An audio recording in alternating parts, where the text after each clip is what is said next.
കർത്താവ് എത്ര പേരെ തിരഞ്ഞെടുത്താണ് താൻ പോകാനിരുന്ന എല്ലാ പട്ടണങ്ങളിലേക്കും നാട്ടിൻപുറങ്ങളിലേക്കും ഈ 2 പേരായി അവരെ തനിക്ക് മുമ്പേ അയച്ചത്.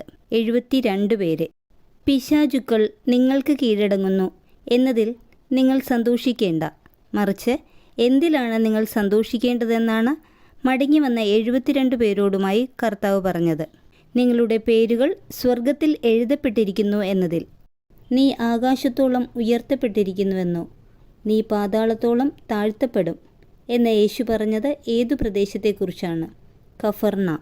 ഗുരു, നിത്യജീവൻ അവകാശമാക്കാൻ ഞാൻ എന്തു ചെയ്യണം?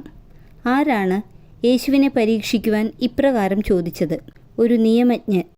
കർത്താവെ, ശുശ്രൂഷയ്ക്കായി എൻ്റെ സഹോദരി എന്നെ തനിയെ വിട്ടിരിക്കുന്നത് നീ ശ്രദ്ധിക്കുന്നില്ലേ?